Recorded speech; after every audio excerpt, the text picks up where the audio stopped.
In this video, we will look into ICD, which is known as Implantable Cardioverter Defibrillator. We have covered this device in our Defibrillator series video. I recommend that you guys check out that video for more information on defibrillators. Let's start the video by looking into the history of ICDs. Michael Murawski is known for the initial development and being the inventor of the first ICD device. In 1968, Murawski was recruited to the Sinai Hospital in Baltimore, Maryland, where he became the director of the hospital's new coronary care unit and was given projected time for research. There, he teamed up with Morton Mower, a junior cardiologist on staff with extensive animal research experience, to begin work on an ICD in July 1969. Only a month later, they successfully tested their first crude prototype, made from a broken external defibrillator paddle, on a dog. Murawski and Mower faced significant funding hurdles as there was a lot of skepticism in the cardiology community toward the concept of an ICD. The researchers eventually gained support from a pacemaker company in 1970. So what is an ICD, or Implantable Cardioverter Defibrillator? Compared to pacemaker ICD, on the other hand, is implanted to treat causes of tachycardia or fast heart rate. An ICD monitors the heart, and if it detects a fast rhythm, it sends out a low to high voltage electrical signal to restore a normal heartbeat.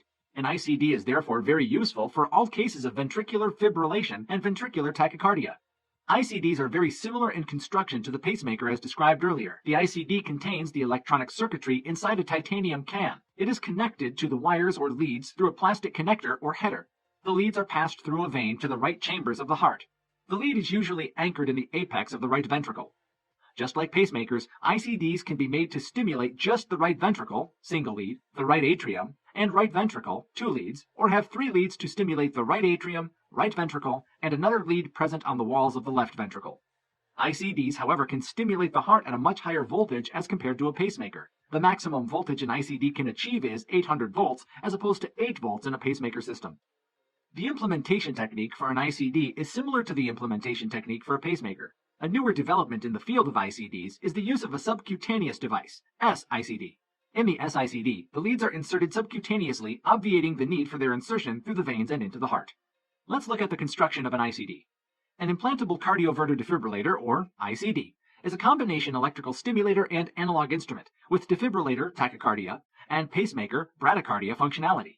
Like the pacemaker, an ICD has four components: the pulse generator, leads, programmer, and remote monitor. Electrograms are sensed with appropriate defibrillator or pacemaker therapy administered as needed. 2 defibrillator leads are implanted in the right ventricle. Up to 3 pacemaker leads are implanted in the right atrium, right ventricle, and left ventricle. An optional accelerometer detects motion that may cause the heart rate to be adjusted during physical activity. Other optional sensors may detect minute ventilation, the presence of thoracic fluid, or pressure. Let's look into the components of an ICD. The ICD mainly consists of an outer layer of the generator, complex circuitry, a high-capacity battery, the wires with electrodes, and the capacitor. The first component is the outer layer of the generator. It is made of titanium and other metals, with complex circuitry and a high-capacity battery inside. The wires have inner conductors with outer silicone and polyurethane insulation. The tips of the leads are usually coated with platinum or another similar metal. The second component is complex circuitry. The ICD circuitry determines how and when both bradycardia pacing and anti-tachycardia therapies are delivered. This facilitates a wide range of programming options so that each device can be tailored to function in a manner most appropriate for each individual. The ICD capacitor is a critical electrical element allowing for defibrillation. Capacitors perform this task by first storing energy charges that can then be released in a path across the heart, defibrillation cardioversion. The third component is the battery.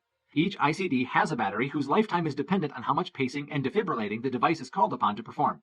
Typical longevities fall between about 4 to 7 years.